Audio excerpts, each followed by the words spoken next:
Next question from the sisters.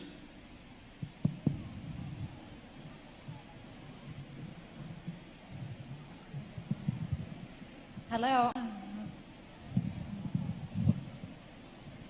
Hi, my name is Gwendolyn and I'm Christian. I'm from Northern Ireland. So I have a question. Go ahead, please. Okay, so I've been learning about Islam and I think a lot is very relevant and I understand a lot. There's one aspect that I think in my head goes quite far and I'd like to, but also say... Prophet, peace be upon him, said that all musical instruments except for the duff, that's an open-ended drum, open-ended duff, all other musical instruments is prohibited.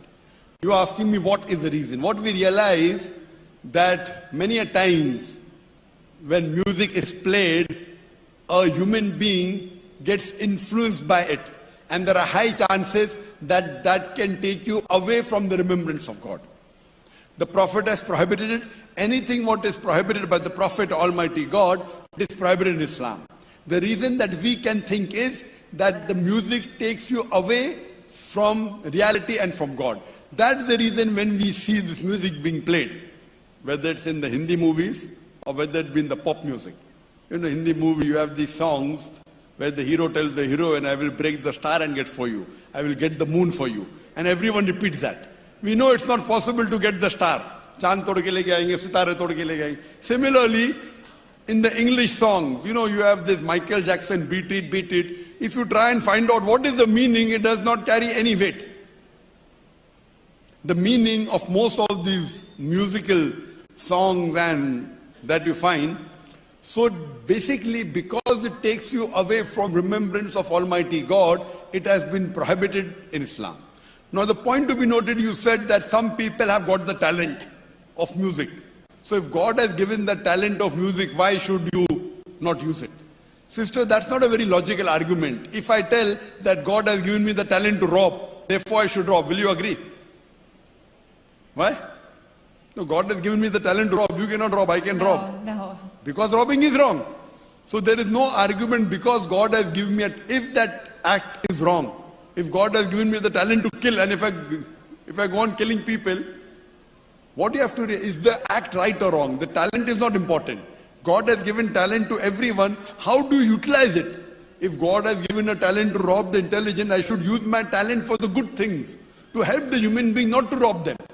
Similarly, as far as music is concerned, because it takes you away from the remembrance of Almighty God, it has been prohibited, sister. Okay, if you don't mind me stepping in.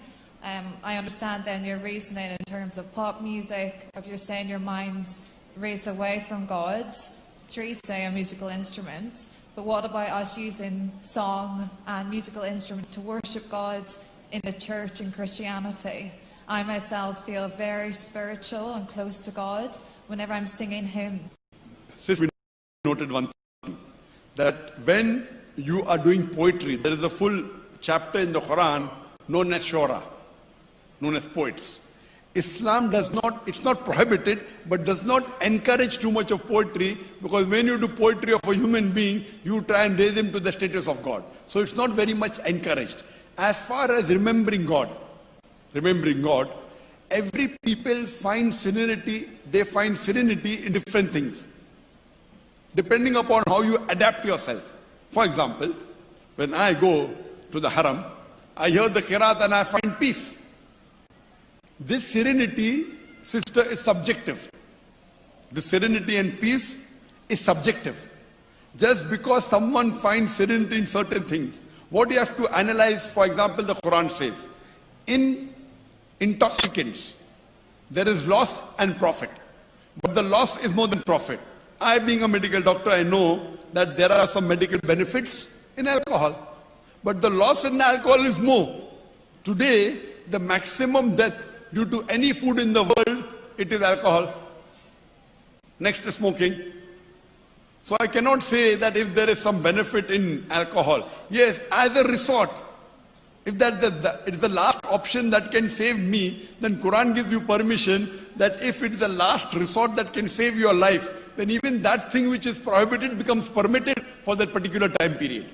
So what we realize, I do agree with you, it may benefit some people, but as a whole, it causes more loss than good.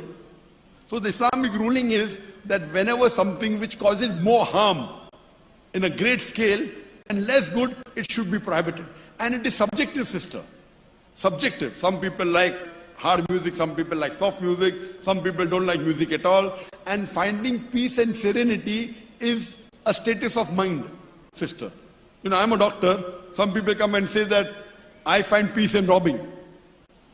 I find peace in teasing girls. I find peace in molesting girls.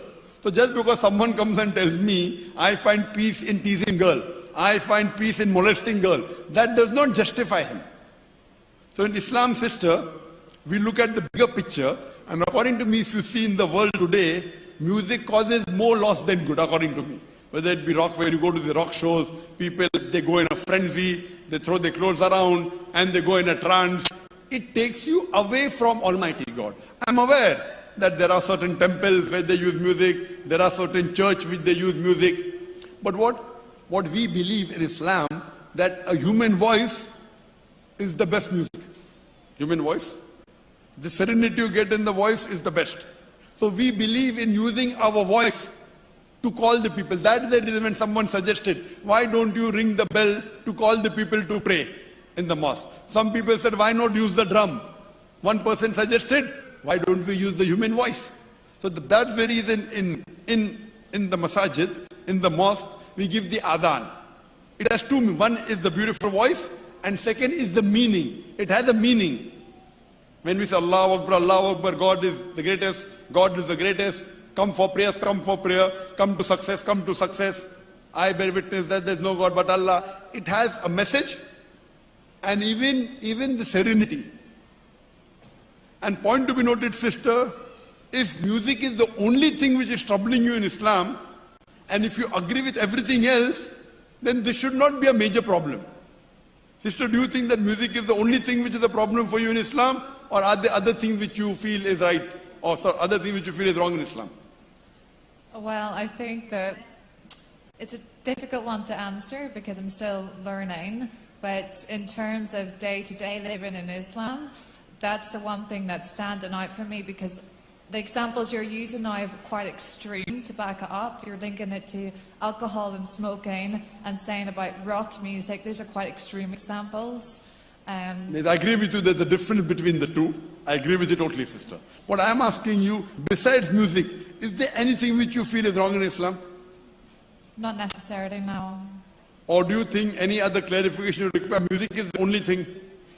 Music's one of the biggest, yeah.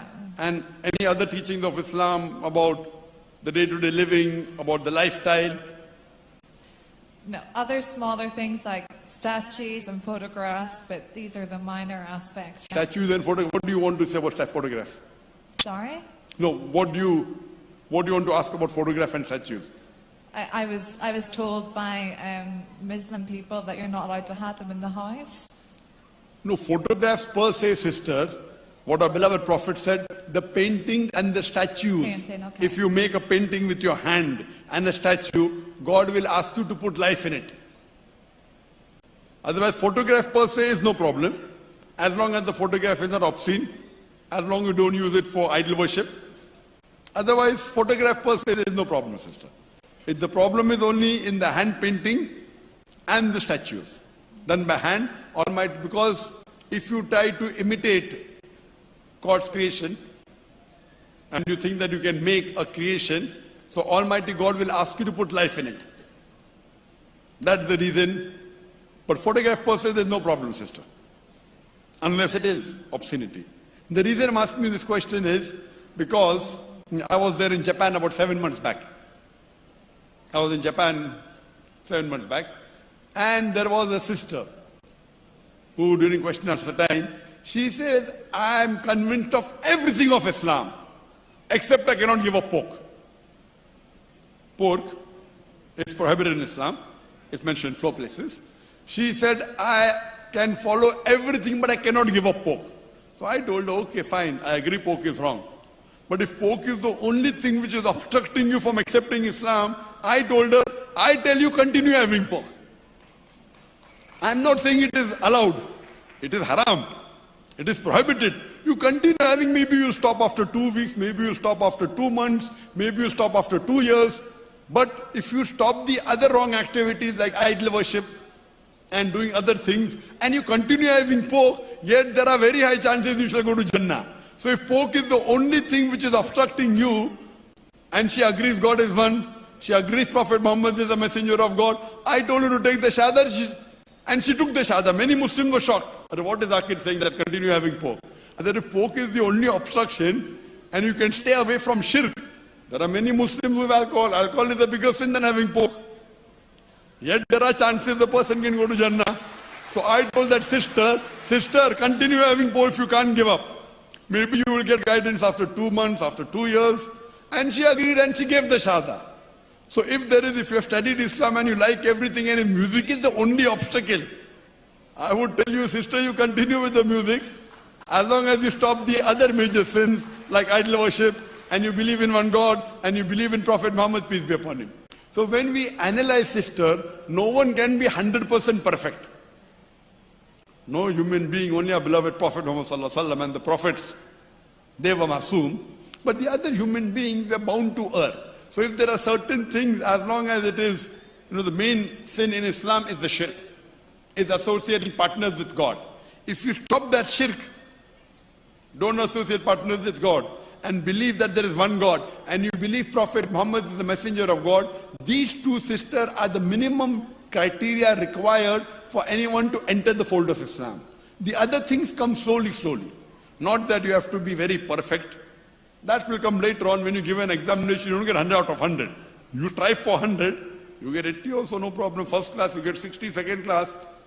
So sister, that is the reason I wanted to ask you, that if these are the only 1 or 2 things like music, and you're convinced with the other thing, about the modesty level, about the salah, about the charity, about the oneness of God, about Prophet Muhammad, peace be upon him, the messenger of God. So these things should not be a hurdle for you to accept Islam as a whole, sister. So, inshallah, I'd like to request you, sister, do you believe there's one God? Yes. Do you believe that Jesus Christ, peace be upon him, is the messenger of God, or is he God? I believe he's the Son of God, so. A son of God meaning godly person, no problem. Okay. See, son of God is a terminology used in the Bible, sister. I am a student of the Bible. Yeah. And as I said to the earlier gentleman, that son of God has been used very often in the Bible. Adam was son of God. David was son of God. Ephraim was son of God. As many as are led by the Spirit of God, they are sons of God. Mentioned in the book of Romans, chapter number 8, verse number 23. So if you are a godly person, you're called son of God. That's a normal terminology which I have no objection. But if you say the begotten son, then as I told you, the word begotten has been removed from the Bible as an interpolation, as a fabrication, as a concoction. So what we believe in Islam, that Prophet Muhammad, peace be upon him, he was one of the mightiest messengers of God. We love him, we respect him, and we follow him, but we don't worship him. Same thing with Prophet Muhammad sallallahu alaihi wasallam. We love him, we respect him, we follow him, but we don't worship him. So do you worship Jesus Christ, peace be upon him, sister? Sorry, pardon? Do you worship Jesus Christ, peace be upon him, or do you believe he's the messenger of God? Do you worship him? Do you believe he's God, or do you believe he's messenger of God? I don't want to get into the... Sure, sister. What I would request you, sister, that if you can see my video cassette, there's a talk I've given on similarities between Islam and Christianity. Yeah. So I'd request you that since you're here in Dubai, if you can see my talk, I'll ask some of the volunteers to give it to you. Or you can go on the YouTube channel, Dr. Zakir channel, on the YouTube, and you can see that talk, similarities between Islam and Christianity. And inshallah, if you find certain teachings of Islam which you feel are not correct, you're most welcome to ask the Dawah Center, or you can write an email. These issues are there about music, etc., which there may be a disagreement in something, but you should look at the broader picture, sister. And inshallah, I pray to Allah subhanahu wa ta'ala that may give you more guidance, sister. Thank you, sister. Thank you.